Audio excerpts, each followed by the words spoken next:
জুলাইয়ের যে বর্ষপূর্তি 2 বছর গেল, এই জায়গাতে অর্জন এবং যেটুকু অর্জন হলো না সেই জায়গায়ও দায়টা কোথায় আছে? আপনাদের উপর অবশ্য বেশ কিছু দায় চাপানোও হয়েছে, আপনি সেই উত্তরও দেবেন।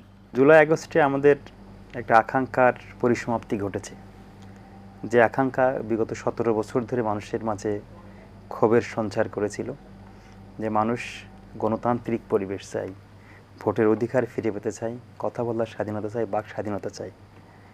সেই আকাঙ্ক্ষার পরিসমাপ্তি ঘটেছে জুলাই আগস্টে।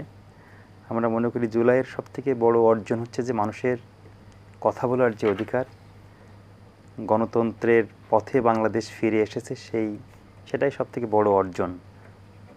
গণতন্ত্র 5 আগস্টের পরে বাংলাদেশে একটি সুষ্ঠু সুন্দর নির্বাচন হয়েছে।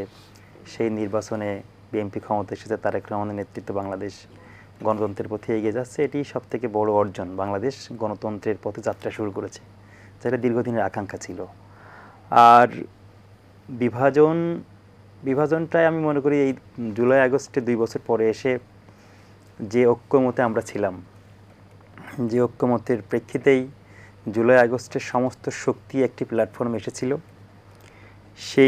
সেই জায়গা থেকে একটু হলেও দূরত্ব তৈরি হয়েছে। শুধুমাত্র আমার রাজনৈতিক সহকর্মী যেটা বললেন যে এককভাবে দায় চাপিয়ে দেওয়ার যে বিষয়টি, দায়টা তাদের উপরেও আছে। তারা প্রায় 2 বছর ক্ষমতায় ছিল, এনসিপির অনেকেই সরকারের উপদেষ্টা ছিলেন। আমরা তাদের বিরুদ্ধেও নানা রকম কথা শুনি, যে আকাঙ্ক্ষা নিয়ে মানুষ এনসিপির তরুণ নেতৃত্বের প্রতি আকাঙ্ক্ষার আশায় বুক বেঁধেছিল, তারা সেটা পূরণ করতে পারেনি। আমরা দেখেছি যে, আপনারা দেখেছেন পত্রপত্রিকায়, মিডিয়াতে, আমাদের যে এনসিপির যে নতুন এমপি হয়েছেন হাসনাত আবদুল্লাহ, ওইখানের জেলা প্রশাসক বলছেন যে শুধুমাত্র তার উপজেলাতেই তিনি কত হাজার কোটি টাকা নিয়ে গেছেন উন্নয়নের নাম করে। আমরা এটা পত্রপত্রিকায় দেখেছি। তারপরে দুর্নীতির বিভিন্ন বিষয় আসায় সামনে এসেছে। তরুণ নেতৃত্বের প্রতি মানুষের যে মোহ ছিল, যে আবেগ ছিল, যে আকাঙ্ক্ষা ছিল, আমরা দেখেছি জুলাই আগস্টে। আমাদের ওই দিনকে গত পরশু দিনে আমি আমার পুরাতন ফোনে মেমোরিটা দেখছিলাম যে আমাদের জুলাইয়ের 1 তারিখে আমরা কী করেছি, 2 তারিখে কী করেছি। তখন তো বাংলাদেশ তাদের দিকে তাকিয়েছিল। একদম পলিটিক্যাল যারা ছিল, আমরা দেখেছি যে বিগত 17 বছর এই আওয়ামী ফ্যাসিবাদের বিরুদ্ধে লড়াই করতে করতে আমাদের অসংখ্য নেতাকর্মী গুম হয়েছে, খুন হয়েছে।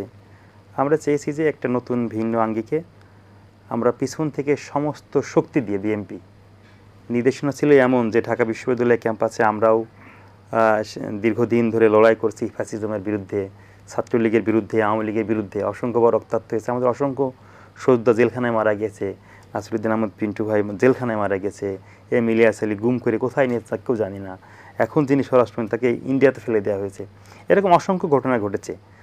তো আমরা চেয়েছিলাম যে আমাদের যে শক্তির সমস্ত শক্তি এক করে আমরা কিন্তু এই ফ্যাসিবাদকে বাংলাদেশ থেকে বিদায় করতে পেরেছিলাম। এরপরে যেটা হলো 5 আগস্ট পরবর্তী সময়ে 1971 সালে দেখেছেন যে মহান স্বাধীনতার ঘোষণা দিয়েছেন শহীদ প্রেসিডেন্ট জিয়াউর রহমান।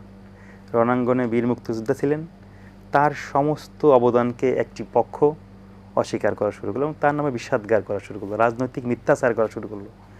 আমরা ঠিক তেমন একটা প্রেক্ষাপটে কিন্তু দাঁড়িয়েছিলাম এই জুলাই আগস্ট আন্দোলন সংগ্রামের উপরে। ছাত্রদল একক সংগঠন হিসেবে আমাদের 142 জন নেতাকর্মী এই আন্দোলনে আত্মহতি দিয়েছে। তো এখন আমরা দেখলাম যে আমাদের এনসিপির ভাইরা যারা ওই সময়টাতে উপদেষ্টা ছিলেন বা দায়িত্ব পালন করেছেন, আন্দোলনের কৃতিত্বটা বা একক যে স্বাধীনতাকে যেমন একটি দল কুক্ষিগত করেছিল, জুলাই আগস্টটাকেও দেখলাম যে এনসিপি এবং যারা সমসাময়িক ছিলেন তারা দেখলাম কুক্ষিগত করলেন। এই জায়গাটাতেই আমাদের সমস্যা। আমরা মনে করি যে এই বিভাজনটা কিন্তু 5 আগস্টের পর থেকেই বাড়া শুরু করেছে এবং জুলাই আগস্টে যে অর্জনটা বললেন, আমি বললাম যে গণতন্ত্রটা সবথেকে বড় অর্জন এবং এই বিভাজনটাই সবথেকে বড় সমস্যা বলে মনে করি। আমরা একটু হলেও সেই যে ঐক্যর যে শক্তি ছিল ফ্যাসিবাদের বিরুদ্ধে, সেই শক্তি কিছুটা হলেও কমে এসেছে শুধুমাত্র এই একক কৃতিত্ব নেওয়ার জন্য বা একক কৃতিত্ব দাবিদার করার জন্য। আমরা মনে করি এই সমস্যাটা হয়েছে। তো আমরা আমাদের ভাইদেরকে বলবো যে আসলে জুলাই আগস্ট সংগ্রাম একক কোনো দলের না, একক কোনো ব্যক্তির না, সমস্ত শক্তির, বাংলাদেশ সমস্ত পক্ষের, গণতন্ত্রের পক্ষে যারা ছিল সকল মানুষ ফ্যাসিবাদের বিরুদ্ধে কিন্তু ঐক্যবদ্ধভাবে লড়াই করেছে। এই অর্জনটা সকলের কৃতিত্ব দিলেই যে বিভাজনের জায়গাটি আছে এই জায়গাটি কমে আসবে আমি মনে করি। অতএব বাংলাদেশের যদি আমরা সঠিক পথে এই বাংলাদেশটাকে নিতে চাই, জুলাই আগস্ট আন্দোলন সংগ্রামে যারা ফ্যাসিবাদের বিরুদ্ধে লড়াই করেছে তাদেরকে ঐক্যমতের সাথে বাংলাদেশ পরিচালনা করার কোনো বিকল্প নেই। কিন্তু সবাই বিএনপি কি একসাথে হয়ে জুলাই কাজটি করতে সনদের হবে। সাথে যেটা দেখুন, বলছেন যে আমরা কোনো ক্ষেত্রে প্রতারণা আমাদের হয়েছে, আমাদের ভাই বললেন, জাহিদ ভাই বললেন যে প্রতারণা করেছে। আসলে এটা ওনার রাজনৈতিক বক্তব্য আমি মনে করি। জুলাই সনদের পক্ষে বিএনপি কিন্তু সবার আগে স্বাক্ষর করেছে এবং পার্লামেন্টে এটা নিয়ে আমি অসংখ্য বক্তব্য দেখেছি। প্রধানমন্ত্রী নিজেও বলছেন যে জুলাই সনদ বাস্তবায়ন করে সবার আগে বিএনপি স্বাক্ষর করেছে।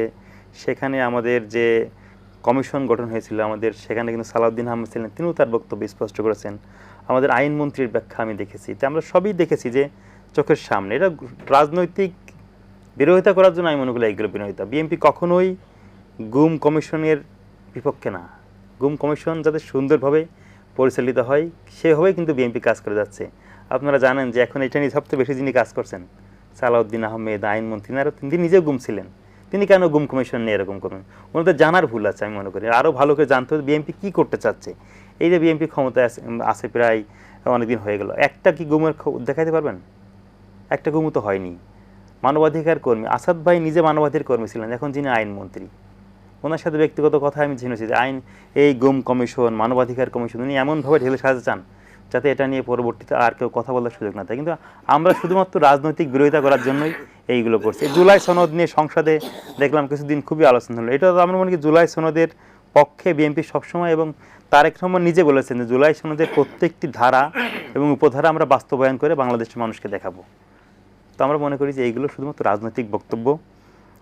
আপনারা বিএনপিকে সহায়তা করুন। আমরা যেমন জুলাই আগস্ট আন্দোলন সংগ্রামে আপনাদেরকে সামনে দিয়েছি, যে আপনারা কথা বলেন, আমরা শক্তি হিসেবে কাজ করেছি।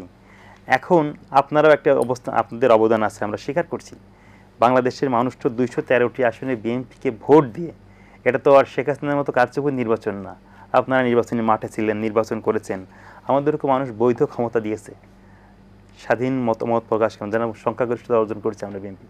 তা কাজ করতে দিতে হবে আমরা মানে গণতন্ত্রের পথে। কিন্তু ওনারা তো আশঙ্কা করছেন যে সেই নিরঙ্কুশ সংখ্যাগরিষ্ঠতার জোরে আপনারা যেন কখনোই না। আমি আপনাকে বিল পাস করানো কিংবা জনগণের যে তারেক মতামতের রহমান বাইরে গত যাওয়া। পরশুদিন সংসদে উনি বললেন যে, আমাদের স্পিকার মেজর হাফিজ সাহেব বললেন যে, একটা বিরোধী দলের নেতা উঠে কথা বলেন, তখন বললেন যে আমি দীর্ঘদিন বিরোধী দলে ছিলাম, একটি টাকাও সরকার দলের পক্ষ থেকে পাইনি।